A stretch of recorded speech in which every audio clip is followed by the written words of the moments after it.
Hi, everyone. I'm Beth Porter, and this is Neil Selfman. Hi. And we are here to talk about recycling. We're very excited to be here today at Green America, and we're going to be covering some big picture issues like international exports and extended producer responsibility, and then also talking about how your recyclables are sorted. So later on in the talk, we'll have some footage that you'll be able to see of a local recycling facility walking you through it, answering some questions, and we'll have plenty of time for additional questions you have that pop up. But I guess we'll go ahead and get started. Neil? Great. Well, I am Neil Seldman. I work for the Institute for Local Self-Reliance here in DC. We're actually neighbors within a few blocks of each other. And we have a similar history. We both got started in the mid-1970s, and we've been friends ever since.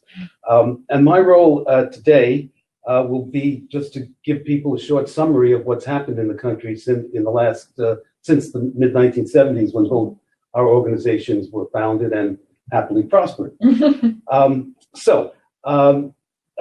This is my presentation. Could have lots of footnotes, and I'll be happy to answer questions or provide resources that people want to follow up on issues. The first point I'd like to make is that our recycling system now, which is pretty mature, 1.5 million workers, 60,000 companies, 40,000 government programs, $300 billion sector sales, is quite considerable. It's actually bigger than the automobile industry. And it all started in the early 70s because after World War II, the country stopped recycling, which is a story of itself, which we will not get into today.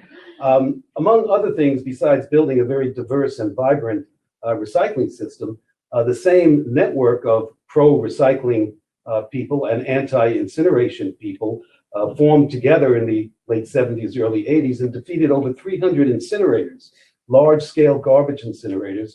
One was the population base in the United States, and 300 were defeated. About 40 got through. That was through 1995. Since 1995, only one has been built. Many more have been defeated, over 100. This has all been documented by Paul Connett and Ellen Connett, who produced a newsletter before web pages existed, tracking down every battle throughout the country. Mary Lou Van Deventer, Dan Knapp, Mike Ewald, Mary Applehoff, who wrote Worms Eat My Garbage, and her sequel, Worms Eat More of My Garbage, and Tanya Levy are really legendary citizen activists in this field. And I would encourage everyone to get to know something about these folks.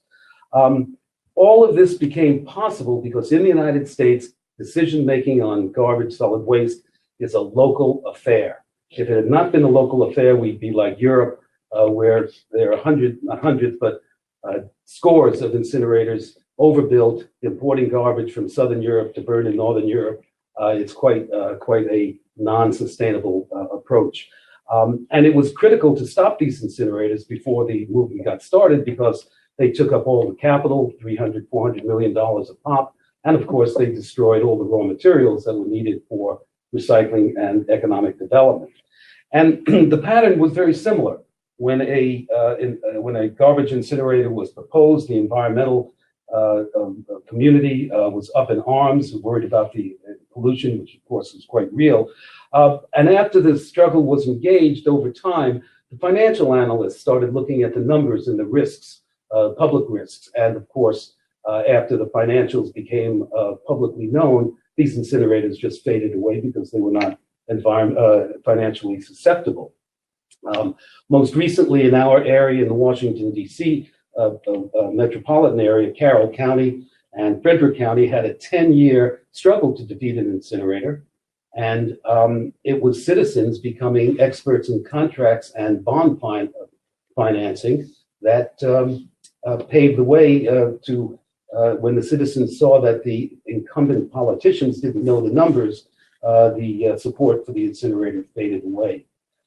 In Baltimore, an exception, environmental justice was the main theme that led to the defeat of a 4,000 ton per day incinerator plan for southern part of the city of Appearance Bay. Well, the key is that once incinerators were defeated in a city, the network stayed together to become politically active to make sure the right decisions were made. You can't just say no to an incinerator. You have to say, well, okay, what are we going to do with these raw materials? And that's where the anti-incineration people and the recycling people got together, because the recycling people had answers that the anti-incineration people needed. Another part of tripod, leg on the tripod, were small businesses who could start collecting, processing, and marketing materials, and even manufacturing new products. So the ability of citizens in Los Angeles, Austin, Washington, D.C., King County, Washington, Alachua County, Florida, all across the country, citizens became active, and many of them got elected to very powerful offices. My favorite story is Penny Wheat, a house maker in Gainesville, Florida. They proposed an incinerator. She went to testify against it. They told her in the early 1980s to go back to her kitchen. She did, and she put together a campaign and got more votes than anyone else and became chair of the county council. And of course, the incinerator was done with, and she appointed a committee to start planning the opposite, the implementation of the alternative, which is happening in Alachua County. Many great details. I'll mention Austin, Texas, the only city to kill an incinerator after it was under construction. Great story, great activist, Gail Vittori down there. And we showed that if they killed the incinerator, they would lose 23 million, but over the life of the incinerator, it would save 120 million if you killed it now and invested in composting and recycling, and of course, cheap landfill, which surrounds the Travis County where Austin is. So people, citizens got activated. They became directly in charge or influencing decision-making, and they changed the rules.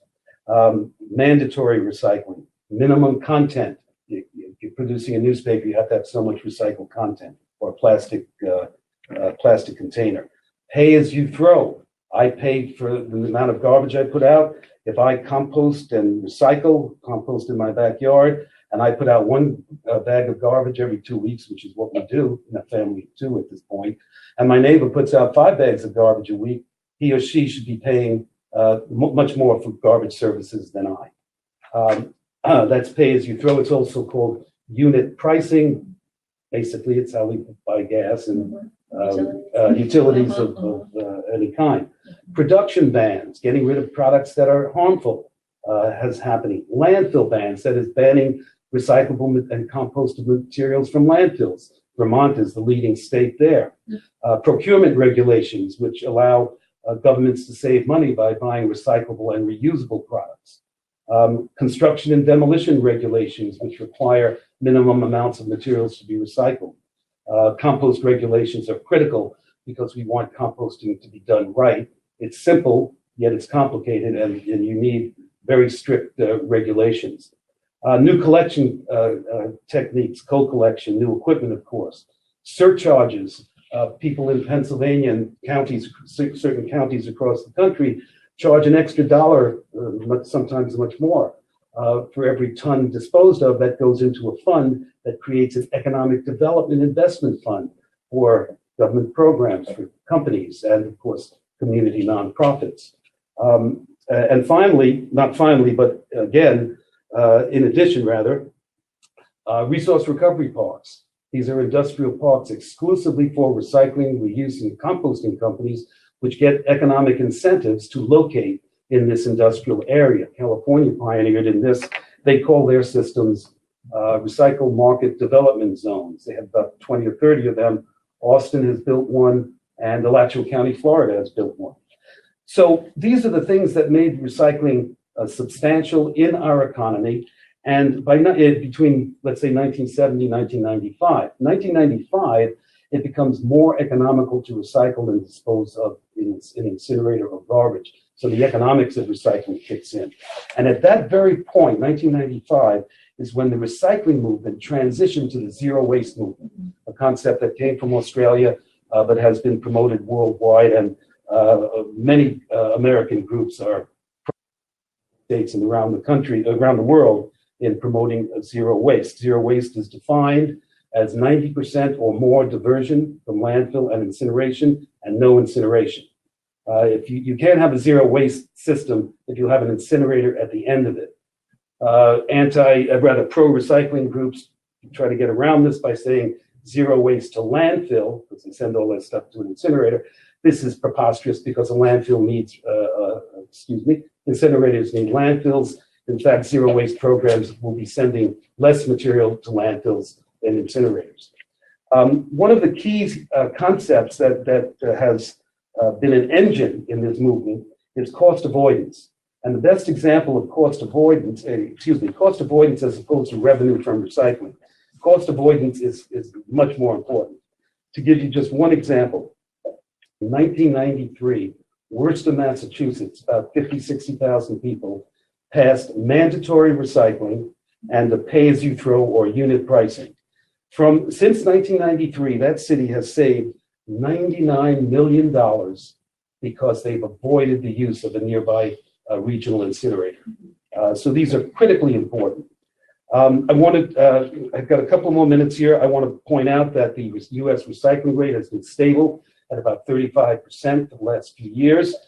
People say it's stagnant. I disagree. Cities that invest in recycling are increasingly getting to higher and higher rates, 50, 60, 70%. And cities that are stagnant cities.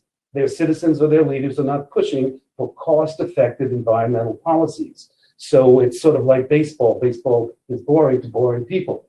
Stagnant cities are stagnant, stagnant recycling cities are stagnant cities. Recycling will grow in the next few years because of the massive effort to recycle construction and demolition debris. I said C&D before, excuse me. Construction and demolition debris, and of course composting. Composting is the new wave, and I'm sure just about every city has an active composting program now, whether it's curbside collection or not. I want to point out that reuse is the highest and best way to add value. Reuse is better than recycling because when you repair something and reuse it, you have a final product. And there are great companies across this country. St. Vincent de Paul of Lane County created 700 jobs on the West Coast. They created 100 jobs on the East Coast now, replicating their repair programs, appliances, furniture, automobiles, textiles, etc. The reuse people, 500 jobs created across the country in 16 cooperating businesses and nonprofits. And a wonderful story in Baltimore, Second Chance, started in 2003 with 6 workers. They're now at 165 workers. They deconstruct buildings and sell the recovered building materials. Virtually all of the new employees have been people from the TANF or welfare rolls in Baltimore, people who are unemployed, returning citizens, hard to employ people. These programs reduce recidivism when returning citizens get these jobs. They pay decent wages, $14, $15 an hour. With insurance, you can keep a family together.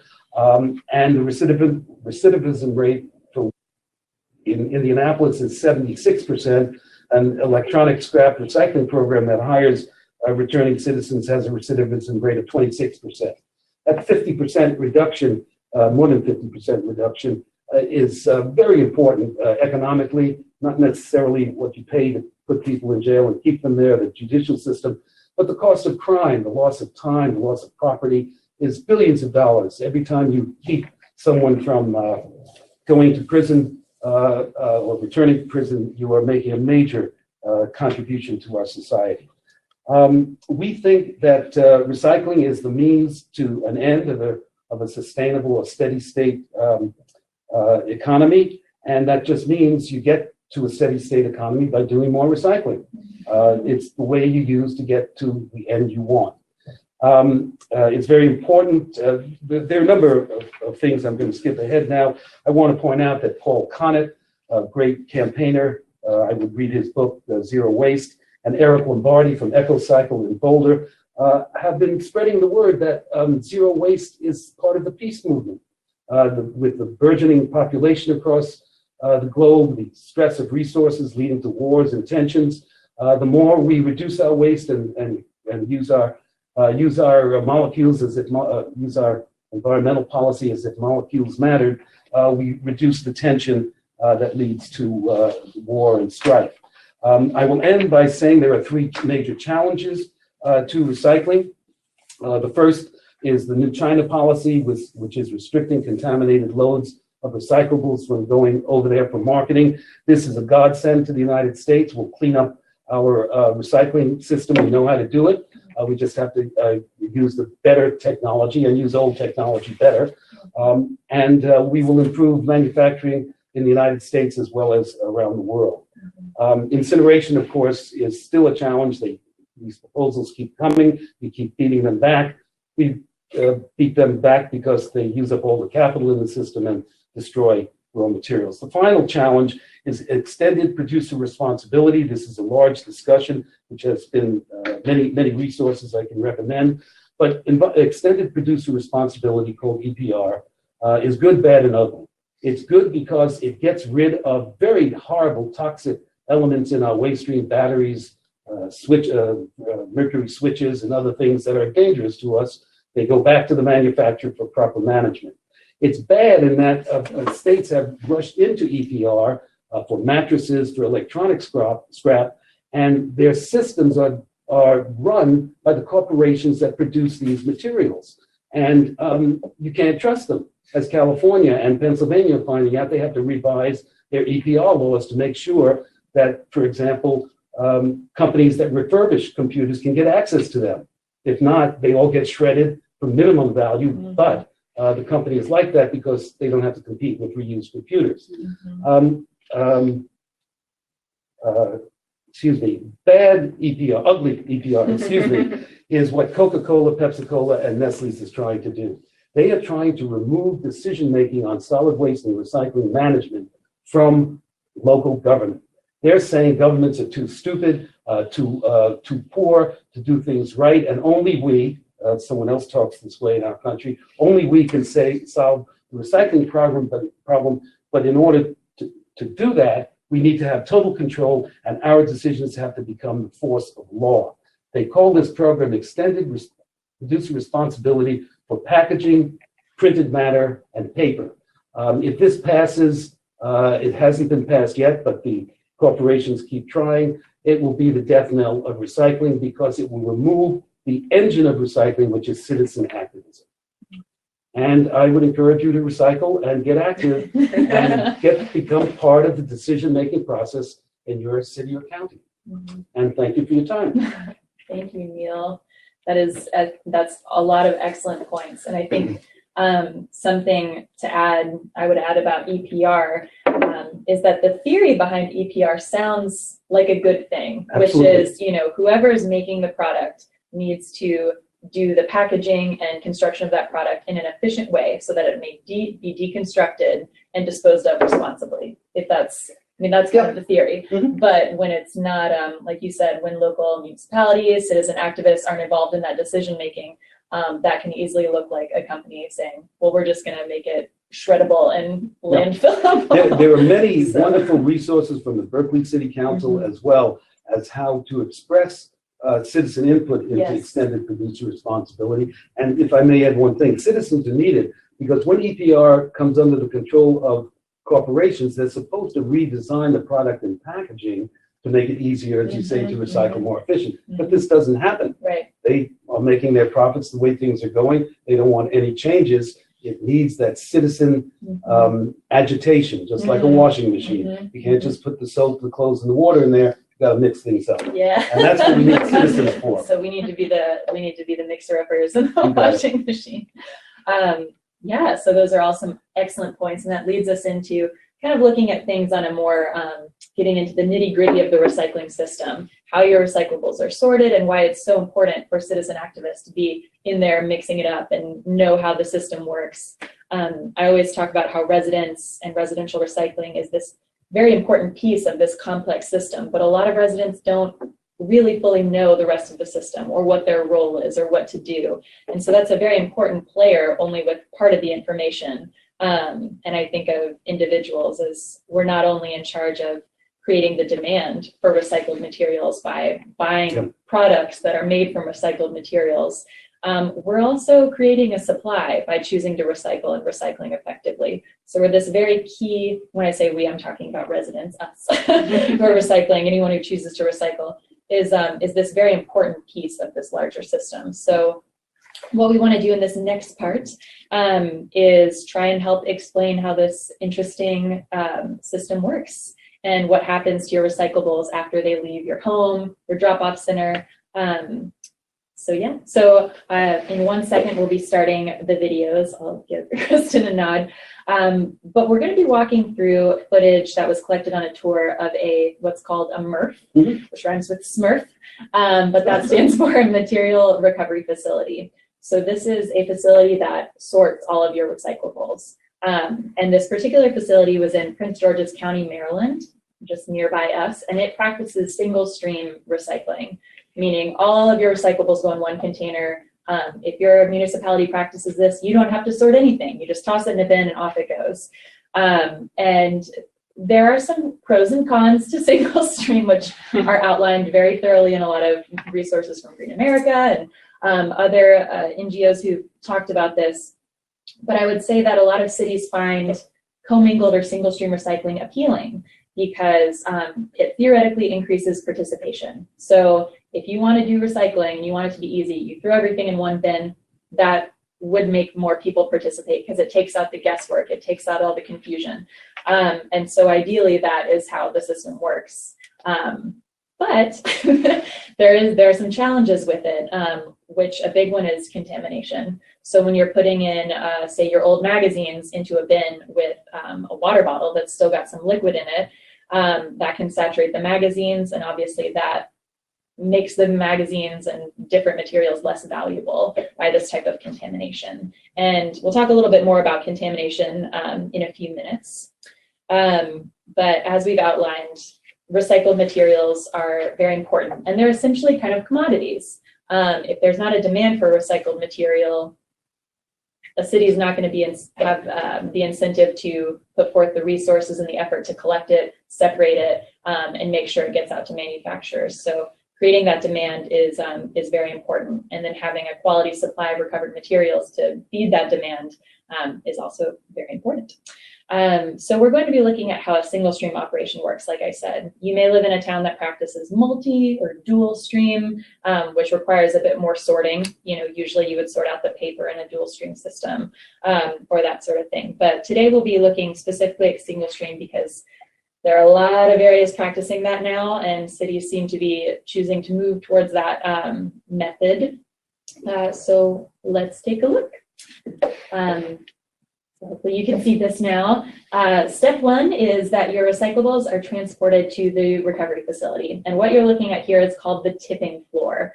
And this is where the collection trucks come and dump out all of your materials. We're told that this particular facility processes 300 tons a day from over 170,000 residents in the Maryland area. So this pile of stuff back there is less than 1 day of collecting that huge pile, and the stuff keeps coming in. We were there at about 11 o'clock in the morning, so that's a lot of materials. The facility contracts with 52 haulers who collect and transport all these materials. And so, sorry, we're just getting the video back up here. That's it for the first video. Okay, yeah. You want to pull up the second? Mm-hmm. I'm sorry, we need the first one back. I'm so sorry. That's okay. Sorry, you guys. I can tend to ramble on about recycling. So if you can see this truck over here, this is what is called a loader. So that truck is scooping up all those recycled materials in that pile that are being dropped off and taking it over to this blue contraption known as a drum feeder.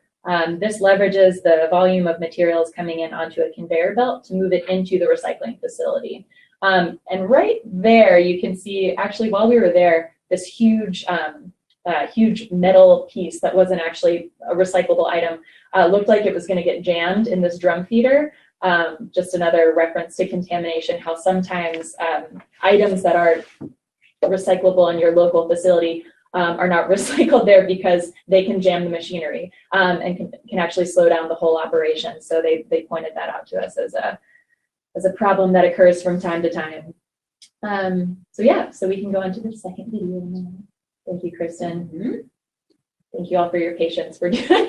So here's this conveyor belt after the drum feeder has processed the materials and they're going inside the facility. And you can just see the sheer volume of stuff that's going in. It's really quite incredible.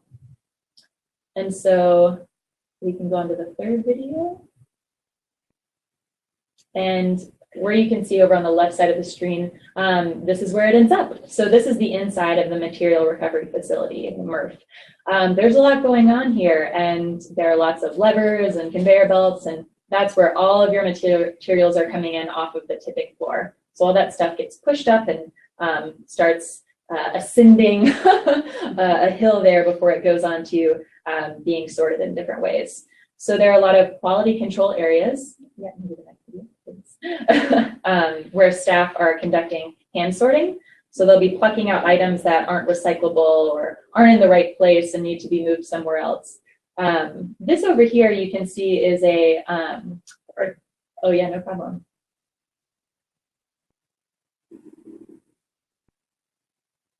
Sorry. No worries. What I'm about to show you is a pile of hard plastics over on the left there, and the camera will pan over soon. And these are laundry baskets and some plastic furniture and stuff, items that are technically recyclable, but aren't recyclable through this municipal curbside program because of the size of the items. So what this facility does is they sort all this stuff out, as which you can see it is a lot, and transport it to another facility. So this stuff will get recycled, just not through your curbside recycling program. Great, and that's us talking with our lovely guys. You can see all the hand sorters there in the background, doing some amazing work, lightning speed as the materials come down conveyor belts in different material areas, and they're plucking out items, like I said, that don't belong. And now, unfortunately, I want to apologize. We're going to have to use some imagination for this next part. At this recovery facility, standing on the tour deck, you can see the footage that we've just shown you. But I want to talk a little bit more specifically about where each material, how each material gets sorted once it's made it into the facility. And those are in parts of the facility that aren't available for the tour. But we are lucky enough to learn more about it. So all the sorting areas work using different technologies, and they go from that main conveyor belt and are further separated based on material.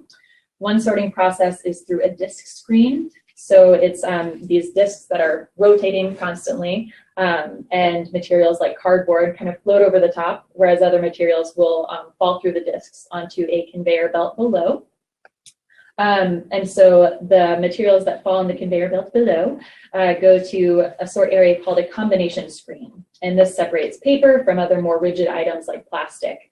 And then the paper goes on to another processing line for some more quality control items, pulling out some of those items that we had talked about that are maybe contaminated, maybe saturated, that sort of thing. And then they are fed into a belt where they go into a baler. And we'll show some footage of these giant baled items in a minute here. And then the other containers will go onto a sorting line where workers will once again hand collect any paper items that may have snuck through the sorter with the other materials. And the other materials we're talking about are plastic, glass, aluminum, metal items, things like that.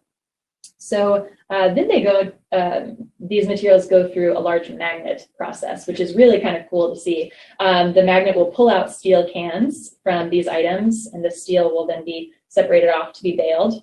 And then what we have left is the glass, which is sorted out by another type of screen, and the glass items are then broken down and baled off. And then we have the aluminum, which I think is really cool how this is sorted personally, because I'm a nerd.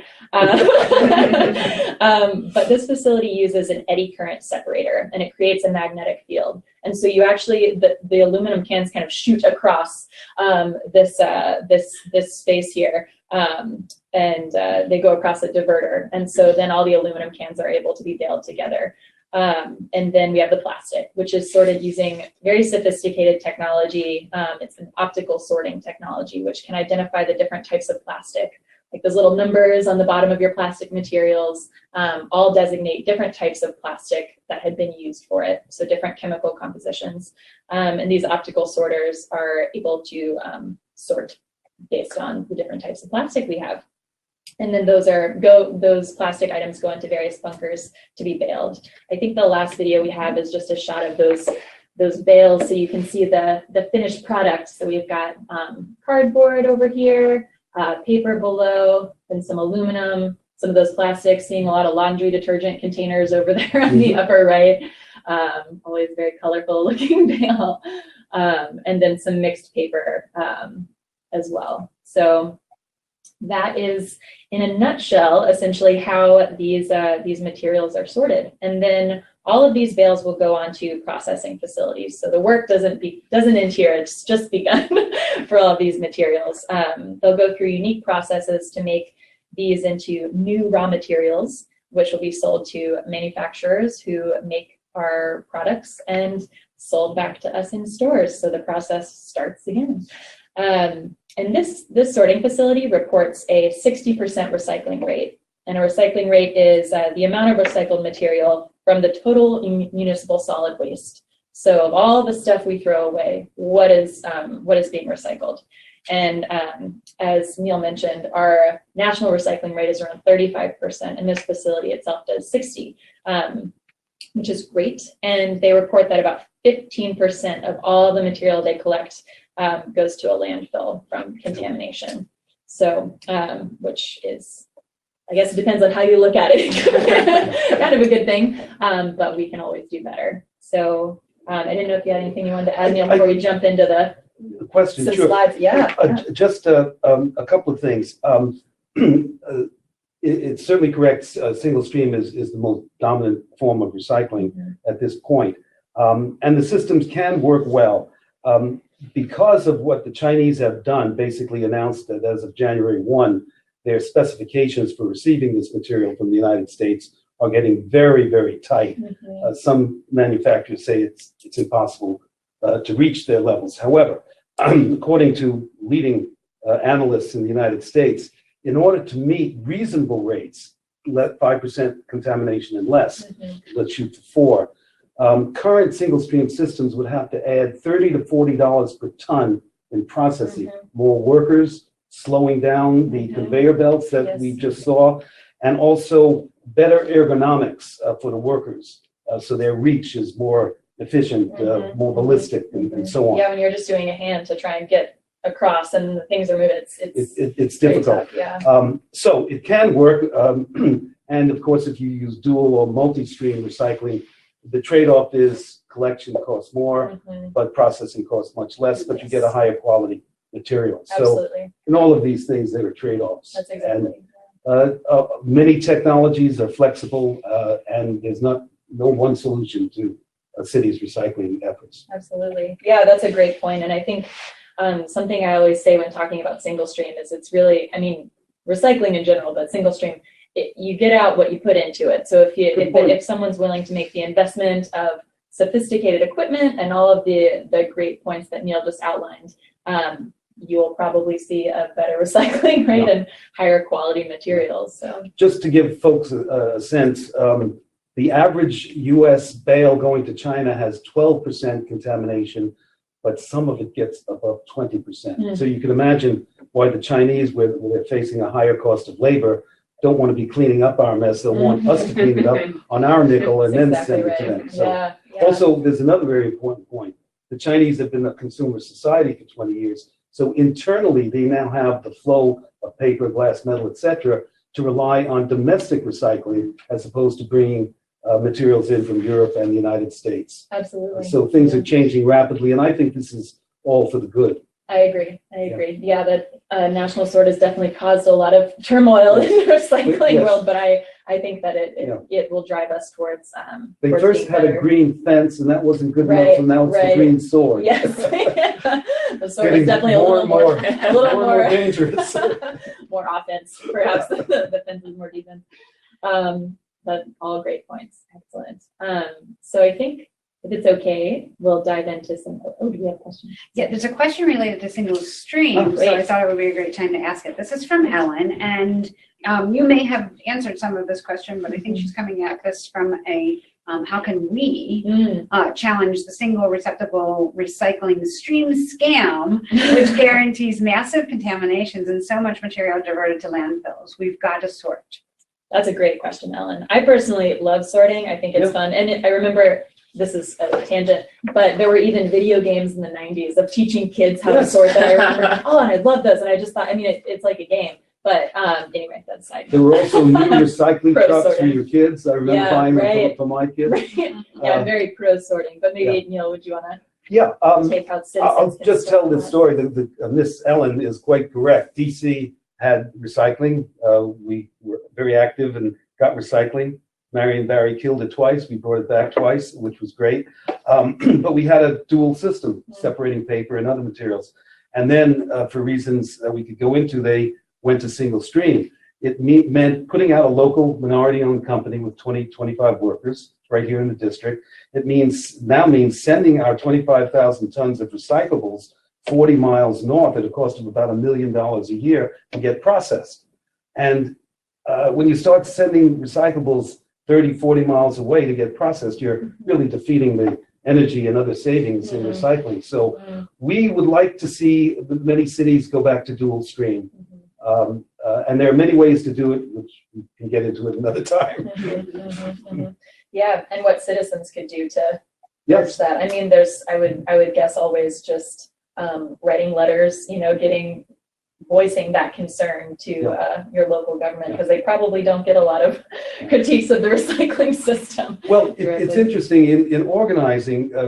Environmental groups are essential, of course, but small businesses play a very large role. One, first in funding recycling efforts, organizing efforts, and two, one letter from a business person is probably worth 20 to 50 letters from an environmentalist when a political person gets those letters. Yes. That's a really good point. For reasons that are logical and illogical at the same time. Yeah, so maybe a good thing to do would be check out some local businesses that you probably already patron. Exactly. And chat with the owner and see if you can get their support. Feel free to show them this or any of our resources about comparing single stream and dual stream and get that conversation started. That's a great point. Excellent. So we get to go on to the slides. So we've got, just to revisit this problem of contamination. We've talked about how contamination can occur from items in the recycling bin, like liquid and things like that. But it can also come from non-recyclable items that are put into the stream that may sneak past the sorting facility. I think of plastic straws or something like that, like very lightweight, easy to miss items. As we've seen, the volume of materials coming in is just so massive. It is hard to get everything out that needs to get taken out.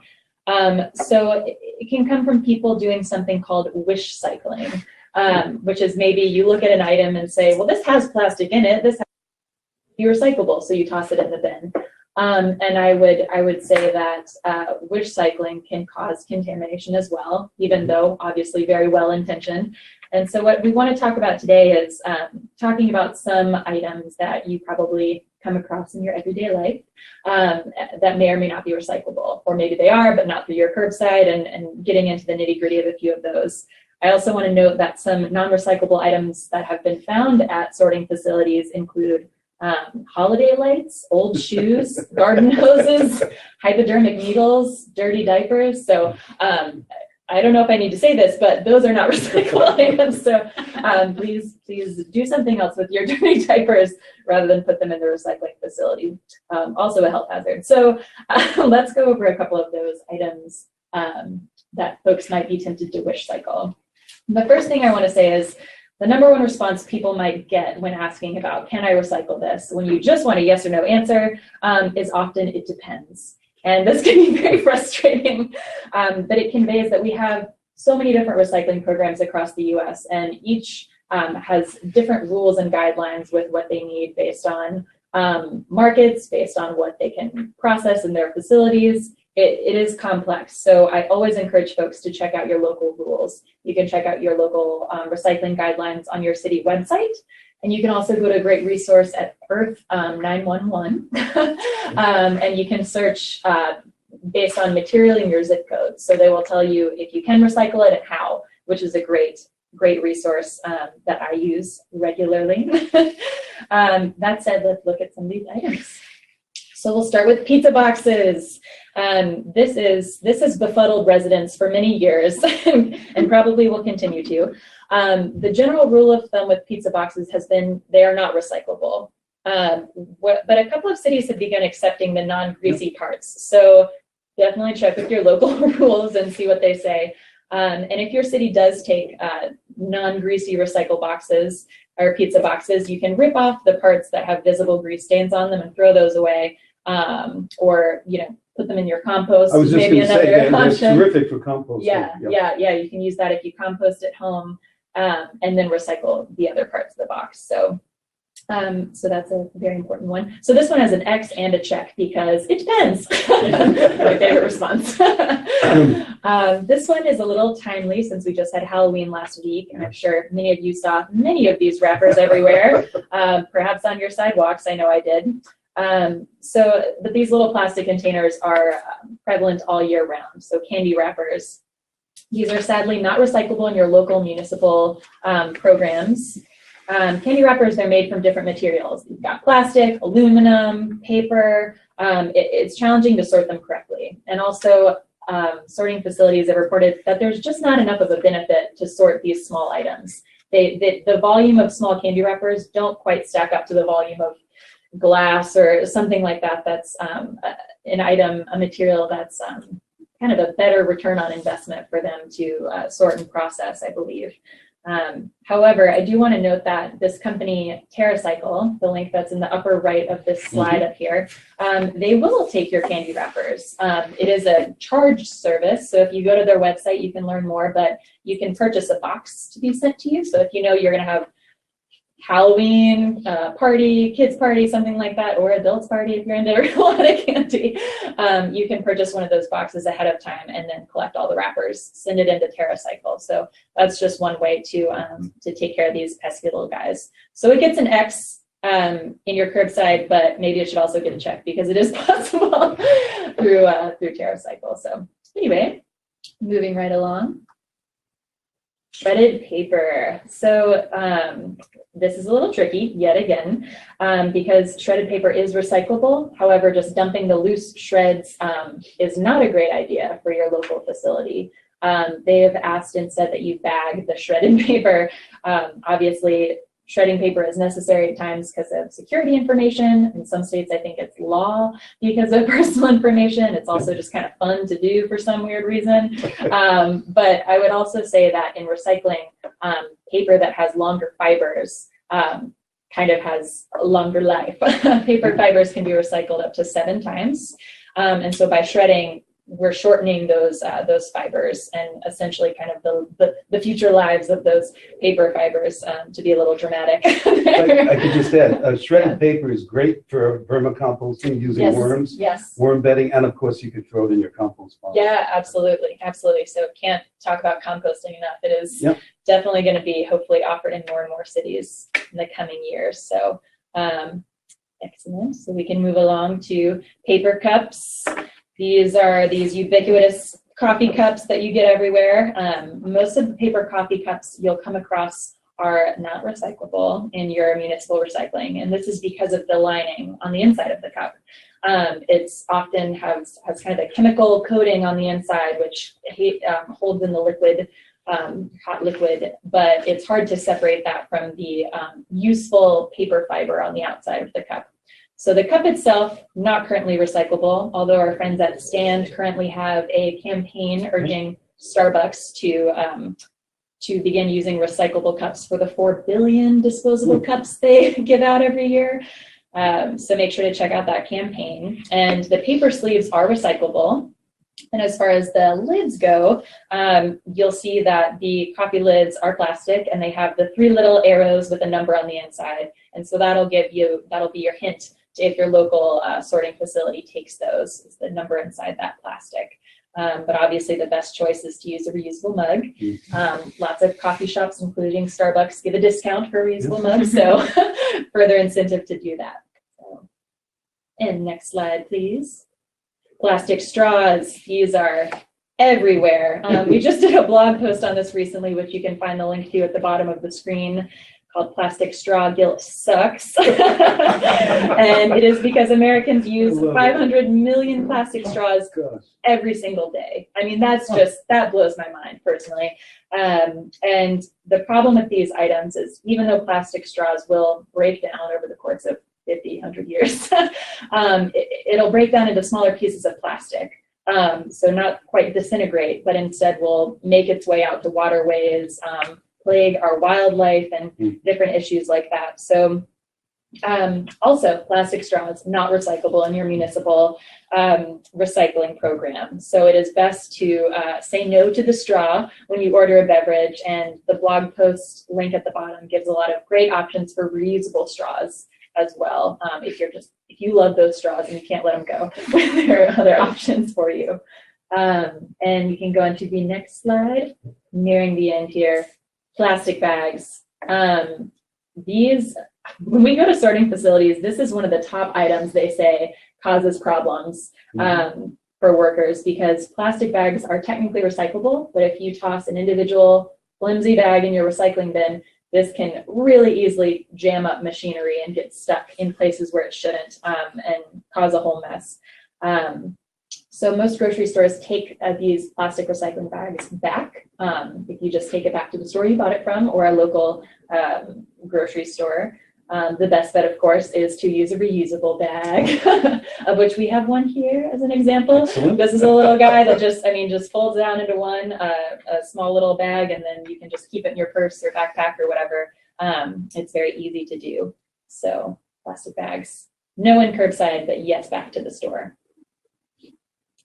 And paper receipts. This is a hot topic here at Green America, because we've just launched a campaign called Skip the Slip to tackle the problems of paper receipts.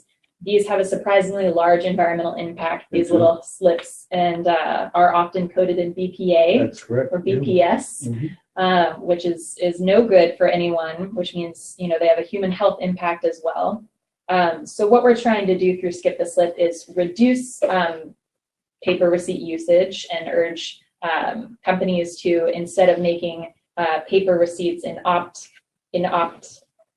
out of process, make it opt in. So paper receipts will, digital will be the default, paper receipts will be the exception. And for those customers who do want a paper receipt, we want to make sure that the material is recyclable and not coated in toxins. So so that's our campaign on that. But please do not recycle your thermal receipts in your local recycling facility. This can lead to contaminating recycled paper options. We've even read that there's some concerns about recycled toilet paper and paper towels can have small traces of BPA in them when people try and recycle paper receipts.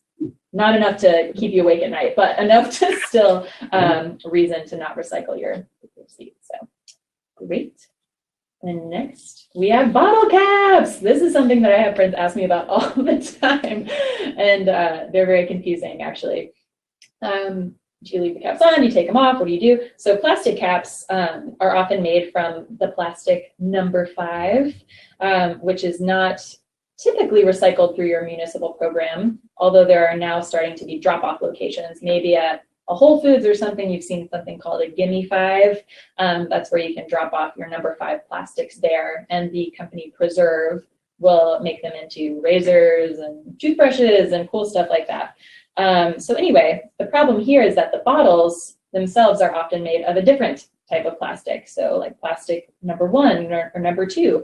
And different plastics require different melting processes when they are, after they've been sorted, to get them down to that raw material. So, if I could just please add do, a comment. The Save the Albatross Coalition, which is part of the grassroots GRR and Grassroots Recycling Network, we've been pushing legislation called Leash the Lid. Because when these caps, I think they're made out of polypropylene, float in the ocean, they look exactly like food for the albatross. They eat them, they regurgitate it for their young, and of course the disastrous impact. So we're trying to work with the companies to make sure that when you throw out the bottle, the lid is attached as a convenience, but also as a safety. Yes. And of course, plastic in the ocean is a major concern to everyone. I was there when Captain Charles Moore gave a talk, who has been involved in this, gave a talk, and 8, 9-year-old kids started crying when they imagined what was going to happen in the next 10, 20 years with all these plastic things going into the ocean and other waterways as well. Absolutely. Yeah, it's a really serious problem, and it's heartbreaking, and we can do and make choices to reduce that. So that's a great point. Plastic recycling associations have also said leave the caps on, because for many years it was take the caps off, and now it's leave them on. Because of how these are separated, I've read it's often through a float sink process. So all of these bottles will eventually be sorted in kind of like a water float sink situation. So if you've attached the lid, that it's not tightly attached, but it's just a little looser, that helps it remain attached to the bottle. But then they'll be able to be separated in this very elementary science process of sorting with water. It may seem elementary, but it is very, very effective. So the number 5 caps will float, and then the bottles will be separated, and everything will be good to go. So make sure to do that. So don't remove them, leave them on, but not tightly, just a little. Okay. And now for metal bottle caps. These are either steel or aluminum, and this is our last item. So their small size means that trying to recycle them individually can cause problems at the facility. What it's been suggested to do is keep 2 cans in your kitchen if you want to do something with these bottle caps, 1 aluminum and 1 steel. And then you would sort the bottle caps based on if they're aluminum or steel. And you can do a quick magnet test to see which is which, and if it sticks, it's steel. If it doesn't stick, it's aluminum. So that's a quick and easy way to sort these lids. And when your can's about halfway full, you just crimp it shut and then put it in your recycling bin. And so that's a good way to make sure these bottle caps, which end up getting everywhere, are recycled effectively, but they're not causing problems at the sorting facility. And so, yeah. I just want to say 30 seconds about glass. It's a wonderful material. It's homegrown. Raw materials are abundant, and it's a problem with recycling. In collection, it gets crushed, and the shards impact plastic recycling as well as paper recycling, a contaminant.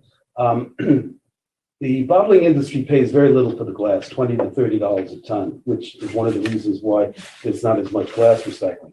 But there are technologies that process the glass into small bead-like pieces, which are used for cleaning ships and other metal products through their abrasiveness.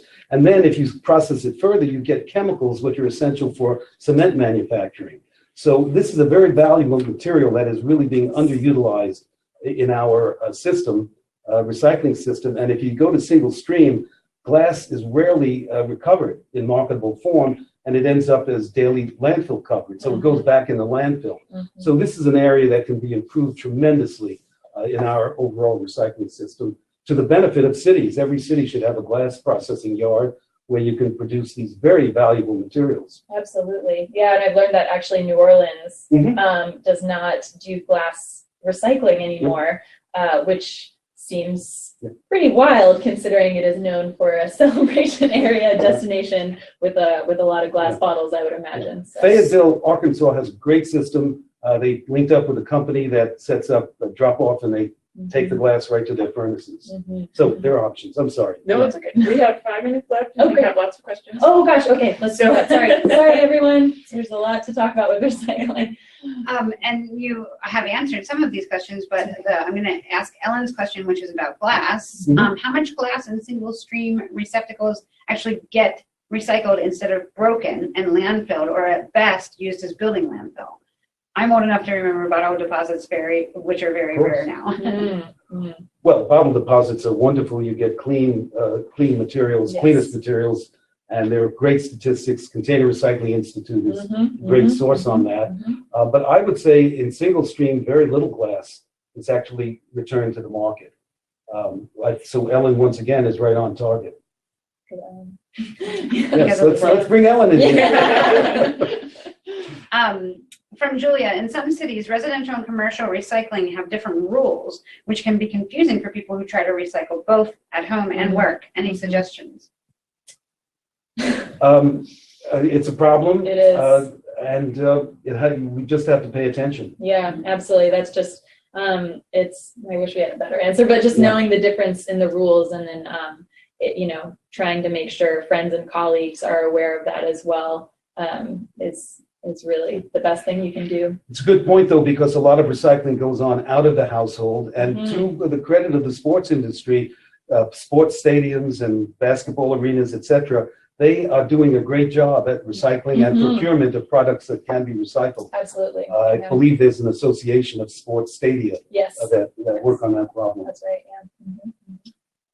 I have one more question about things that can and can't be recycled, and then a final question.